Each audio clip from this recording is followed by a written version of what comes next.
Et yo tout le monde, c'est Farsaba. Aujourd'hui on se retrouve pour le dernier épisode de Quotidien Eurocopa.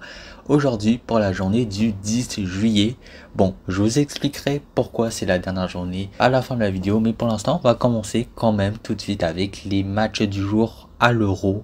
Donc aujourd'hui bien sûr il y a eu la deuxième demi-finale de l'Euro 2024 entre les Pays-Bas et l'Angleterre, où ce sont les Anglais qui ont fini par s'imposer 2-1 et donc se qualifier en finale pour la deuxième fois consécutive. Pourtant, ça avait très bien commencé pour les Néerlandais avec ce pétard de Xavi Simons, absolument une inspiration incroyable qui ouvre le score dès la 6e minute pour les Oranges. Les Anglais vont revenir par contre très rapidement, voilà, dès la 15e minute avec ce penalty provoqué par Harry Kane, qui sera d'ailleurs tiré puis transformé par Harry lui-même. Ensuite de ça, on aura un match qui stagne pendant quand même assez longtemps, et je pense qu'on pensait tous que ça allait aller aux prolongations et au tir au but, mais à la 99e minute, donc vraiment dernière minute du match, c'est Ollie Watkins, un joueur entrant, qui a fait la différence sur cette frappe dans un angle quand même très compliqué, mais il a su faire la différence et marquer le deuxième but anglais,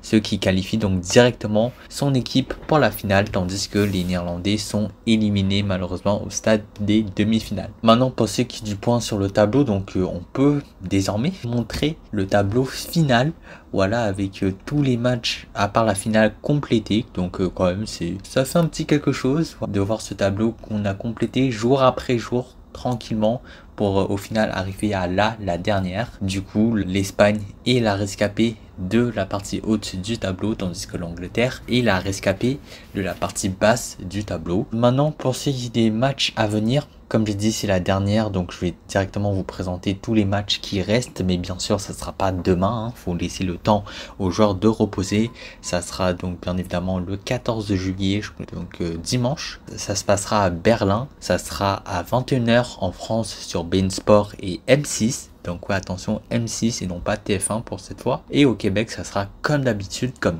toujours, à 15h sur TVA Sport. Au moins, eux, ils ont le mérite d'avoir été ultra réguliers. Espagne et Angleterre qui sont donc les deux équipes qui seront allées le plus loin dans cet Euro. Pour ceux qui du zapping aujourd'hui, je vous ai mis cette image un peu insolite, voilà, d'un policier allemand qui ressemble énormément au sélectionneur anglais Gareth Southgate.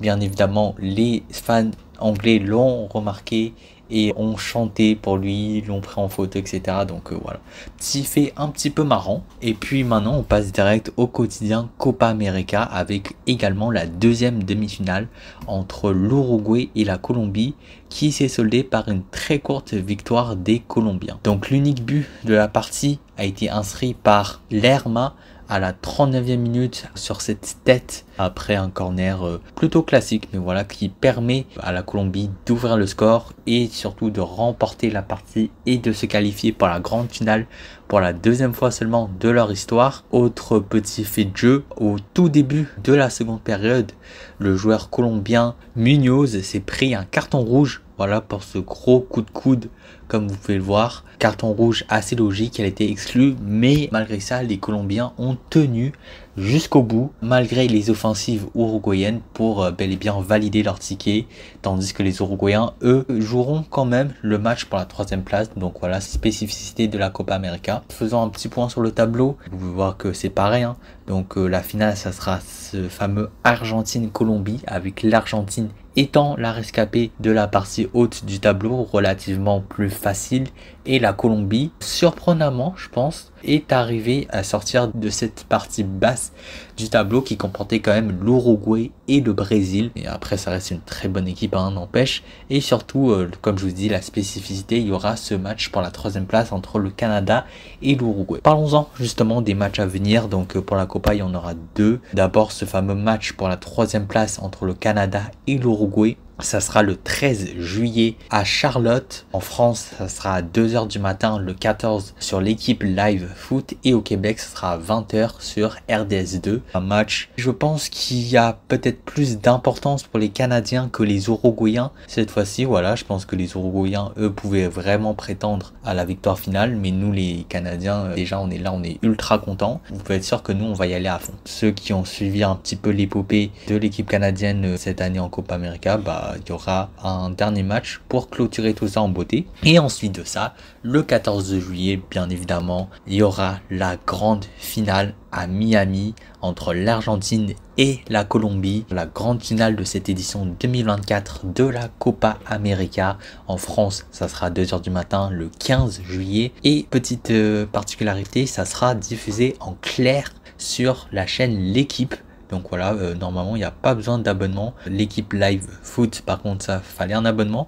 Mais là, normalement, la chaîne L'Équipe, c'est gratuit. Donc voilà, merci à eux. Tandis qu'au Québec, ça sera à 20 h sur RDS. Encore une fois, petit rappel de ce tableau qui comporte son lot de surprises. Une belle petite photo de famille qui se conclura par ces deux finales, la petite puis la grande. Maintenant, pour ceux qui du zapping, donc aujourd'hui, il y a eu des graves affrontements entre les joueurs uruguayens et les supporters colombiens. Voilà, je sais pas trop exactement comment ça s'écrit, mais c'est sûr que les joueurs uruguayens avaient un immense somme.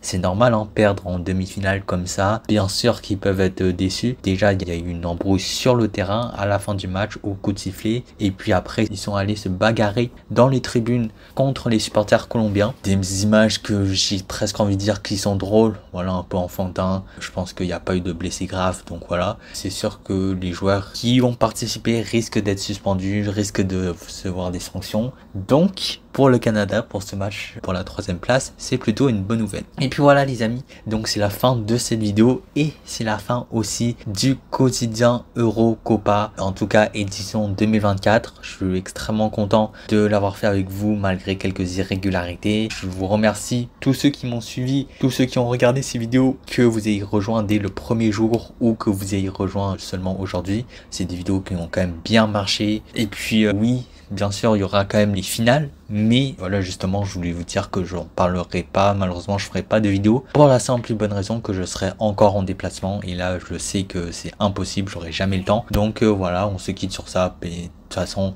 c'est pas grand chose. Les finales, je pense que vous pouvez les regarder vous-même, hein. C'est sûr que ce sera des matchs incroyables. Et puis, bon, si vous voulez savoir, tapez le score sur Google, tout simplement.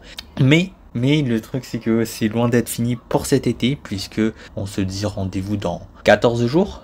Voilà, 14 jours pile poil pour le début des Jeux Olympiques et pour le début donc de quotidien JO. Voilà, cet été je vais charbonner pour vous les vidéos par jour. On y va, on y va. Bien évidemment, comme son nom l'indique, hein, c'est tout pareil comme quotidien Eurocopa, sauf que ce sera pour les Jeux Olympiques. Et puis donc voilà. Donc nous on se dit à très bientôt, hein. En vrai c'est 2 semaines, c'est pas grand chose. En attendant, prenez soin de vous. Salut tout le monde, c'était Frasapa, à plus, à la prochaine, allez ciao.